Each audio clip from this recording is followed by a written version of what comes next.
नमस्कार, मैं हुसैन रिजवी। सुशांत की डेथ मिस्ट्री में हर रोज नई नई बातें सामने आ रही हैं। सबकी शक की सुई सुशांत की गर्लफ्रेंड रिया चक्रवर्ती की तरफ ही है। रिया भी आए दिन सुशांत को लेकर नई नई थ्योरी पेश कर रही हैं। रिया कभी सुशांत के पापा पर तो कभी उनकी बहनों पर हमला करती हैं। सुशांत को लेकर रिया ने अब एक नया दावा किया है। अपने इस दावे में रिया ने सुशांत की एक्स गर्लफ्रेंड अंकिता लोखंडे पर निशाना साधा है।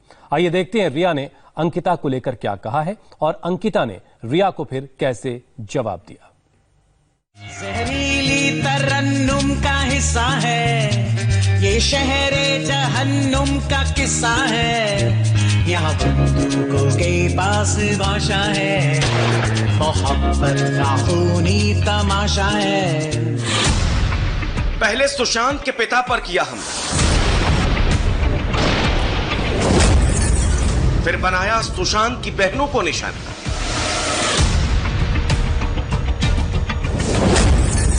रिया ने सुशांत के जीजा को भी नहीं छोड़ा और अब रिया का नया टारगेट है सुशांत की एक्स गर्लफ्रेंड अंकिता लोखंडे।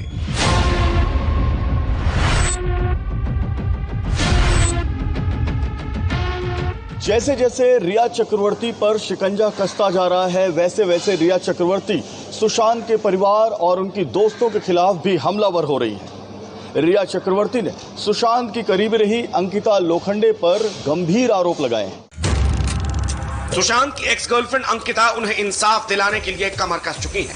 सुशांत ने डिप्रेशन में जान दी।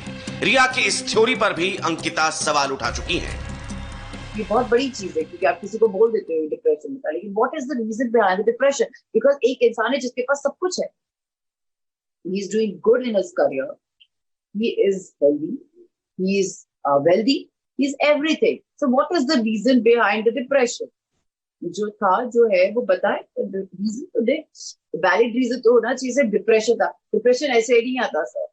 सब होने के बाद भी कुछ तो होता है, एक चीज तो होती है और वो किसी से तो कुछ शेयर करता होगा। आई एम वेरी श्योर किसी से तो वो बात करता होगा, तो वो रीजन जानने के लिए शायद वो ये फाइट चल रही है। सुशांत का परिवार भी उनकी मौत को अब सीधे सीधे मर्डर बता रहा है। हर किसी के शक की सुई रिया चक्रवर्ती, उनके भाई शौविक चक्रवर्ती और सिद्धार्थ पीठानी की तरफ घूम चुकी है। 14 अगस्त को ईडी ने इस मामले में 3 और लोगों से पूछताछ की। सुशांत के पूर्व मैनेजर रजत मेवाती और उनके एक्स बॉडीगार्ड पंकज दुबे से करीब 10 घंटों तक पूछताछ हुई। वहीं सुशांत के हाउस हेल्प दीपेश सावंत से भी ईडी ने कई सारे सवाल जवाब किए। ये वही दीपेश सावंत हैं जो 14 जून को सुशांत के घर पर मौजूद थे। दीपेश सावंत उस रोज और उससे पहले घर में हुए एक एक घटनाक्रम का गवाह है। रिया के साथ सुशांत का झगड़ा किस बात को लेकर हुआ था? रिया ने क्यों सुशांत का घर छोड़ा था? रिया से मिलने घर पर कौन कौन आता था? आखिरी दिनों में रिया और सुशांत का रिश्ता कैसा हो गया था? रिया के जाने के बाद सुशांत कितने परेशान थे? दीपेश सावंत को इन सारे सवालों का जवाब पता है। इस शख्स के पास रिया के हर बंद राज की चाबी है।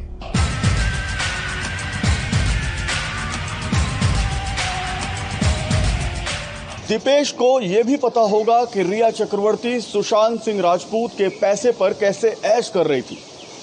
सुशांत सिंह राजपूत के घर का खर्च कैसे अचानक बढ़ गया था। दीपेश सुशांत सिंह राजपूत के घर के खर्च की हर जानकारी रखता था और यही वजह है कि रिया चक्रवर्ती के पूरे खर्च की पूरी जानकारी भी दीपेश को होगी। यानी दीपेश मुंह खोलेगा तो कई लोगों का पर्दाफाश हो जाएगा। यही वजह है कि रिया ने अब जांच को भटकाने के लिए एक नया शगुफा छोड़ दिया है। रिया के मुताबिक सुशांत ने सिर्फ उन्हीं पर पैसे खर्च नहीं किए, बल्कि सुशांत के पैसों से उनकी एक्स गर्लफ्रेंड अंकिता लोखंडे भी फ्लैट ले चुकी है। रिया ने ईडी के सवालों का जवाब देते हुए दावा किया कि साल 2013 में सुशांत सिंह राजपूत ने अंकिता के लिए मलाड में 4.5 करोड़ का फ्लैट खरीदा था। सुशांत और अंकिता उस फ्लैट में एक साथ 6 साल तक रहे। ब्रेकअप के बाद सुशांत ने वो घर छोड़ दिया, लेकिन उस घर की ईएमआई सुशांत ही भर रहे थे। रिया का कहना है कि सुशांत चाहकर भी अंकिता से अपना फ्लैट खाली नहीं करवा पा रहे थे। उन्होंने आखिरी वक्त तक इस फ्लैट की ईएमआई भरी। तो क्या रिया ये कहना चाहती है कि सुशांत के पैसों से अंकिता ने भी खूब ऐश की? रिया के दावों में कितना दम है, इसकी पड़ताल के लिए हम मलाड वाले उस फ्लैट को देखने पहुंचे। छानबीन के बाद हमारे संवाददाता को पता चला कि सुशांत और अंकिता ने साल 2013 में इंटरफेस हाइट नाम की इस बिल्डिंग में 2 फ्लैट खरीदे थे और बाद में दोनों फ्लैट को मिलाकर एक कर दिया गया था। सुशांत और अंकिता यहां साल 2016 तक एक साथ रहे थे, लेकिन 2016 में दोनों का ब्रेकअप हो गया, जिसके बाद सुशांत ने यह घर छोड़ दिया। इंडिया टीवी के पास इस प्रॉपर्टी के कागजात हैं, जिसके मुताबिक चौथे फ्लोर पर फ्लैट नंबर 404 अंकिता के नाम रजिस्टर्ड है, जबकि फ्लैट नंबर 403 सुशांत के नाम पर है। अंकिता और सुशांत ने 10 मई 2013 को फ्लैट का रजिस्ट्रेशन करवाया था। उस वक्त एक फ्लैट की मार्केट वैल्यू 86,38,000 रुपए थी। सुशांत ने 1,35,00,000 में फ्लैट का रजिस्ट्रेशन करवाया था। सुशांत ने रजिस्ट्रेशन के लिए 6,75,000 रुपए स्टैंप ड्यूटी और 30,000 रुपए रजिस्ट्रेशन चार्ज भरे। सुशांत ने फ्लैट प्रशांत गुप्ता और मानसी गुप्ता नाम के इन्वेस्टर से खरीदा था। सुशांत और अंकिता के बीच उस वक्त काफी गहरा रिश्ता था। बात शादी तक पहुंच चुकी थी। यही वजह है कि अंकिता ने भी सुशांत के फ्लैट के ठीक बगल में 76.17 स्क्वायर फीट का फ्लैट खरीद लिया था। अंकिता के फ्लैट की मार्केट वैल्यू भी 86,38,000 ही थी, जबकि अंकिता ने इसे 1,35,00,000 में सावित्री देवी नाम की इन्वेस्टर से खरीदा था। बाद में दोनों ने म्यूचुअल अंडरस्टैंडिंग से फ्लैट को एक करके इसे 4 BHK का फ्लैट बना लिया था। दोनों फ्लैट की स्टैंप ड्यूटी और रजिस्ट्रेशन की वैल्यू सेम थी, जो अंकिता सुशांत ने अलग अलग भरी थी। अंकिता और सुशांत ने दोनों फ्लैट्स को मिलाकर भले ही एक कर लिया था, लेकिन इस बिल्डिंग की लॉबी में लगी नंबर प्लेट फ्लैट नंबर 403 के ओनर का नाम आज भी सुशांत सिंह राजपूत ही है।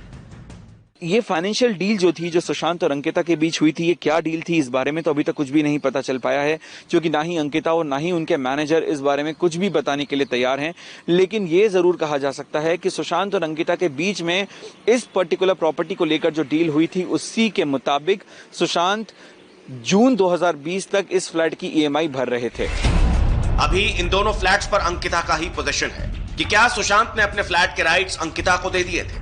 सवाल यह भी है कि क्या सुशांत ने जून 2020 तक अपने साथ साथ अंकिता के फ्लैट की EMI भी भरी थी। अगर सुशांत खुद अपने फ्लैट की EMI भर रहे थे, तो वो अंकिता से उसे वापस क्यों नहीं मांग रहे थे। फिलहाल ईडी इन सारे सवालों का जवाब तलाश रही है, लेकिन अंकिता ने रिया के दावों का करारा जवाब दिया है। अंकिता ने इंडिया टीवी को अपने फ्लैट्स के EMI की बैंक ट्रांजैक्शन की पूरी डिटेल भेजी है। अंकिता ने जनवरी 2019 से लेकर जनवरी 2020 तक का एक ट्रांजैक्शन शेयर किया है और दिखाया है कि वो हर महीने करीब 74,000 रुपए फ्लैट की EMI भर रही है। अंकिता ने EMI की डिटेल्स के साथ साथ अपने फ्लैट के कागजात भी शेयर किए हैं और इंस्टाग्राम पर लिखा है, यहाँ मैं सभी अटकलों को विराम देती हूँ। ये मेरे फ्लैट का रजिस्ट्रेशन है और 1 जनवरी 2019 से 1 मार्च 2020 तक का मेरे बैंक अकाउंट्स की पूरी डिटेल्स। मेरे बैंक अकाउंट से हर महीने फ्लैट की EMI कट जाती है। मैं इससे ज्यादा कुछ नहीं कह सकती। अभी तक ये साफ नहीं है कि अंकिता लोखंडे सिर्फ अपने फ्लैट की EMI भर रही हैं या फिर सुशांत सिंह राजपूत ने जो फ्लैट रजिस्टर्ड कराया था उसकी EMI भी अंकिता लोखंडे ही भर रही है। इन सवालों का जवाब आने वाले दिनों में मिल जाएगा। फिलहाल अंकिता की तरफ से आए इस क्लैरिफिकेशन पर सुशांत की बहन श्वेता सिंह कीर्ति का रिएक्शन आया है। श्वेता सिंह ने अंकिता की पोस्ट पर लिखा है, तुम एक इंडिपेंडेंट वुमेन हो, मुझे तुम पर गर्व है। यानी रिया के खिलाफ सुशांत की एक्स गर्लफ्रेंड अंकिता और उनकी बहन श्वेता एकजुट है। ऐसे में सुशांत डेथ केस में आने वाले दिन रिया के लिए कांटों भरे हो सकते हैं। मुंबई से पारस कोठारी और सचिन चौधरी के साथ जयप्रकाश सिंह, इंडिया टीवी।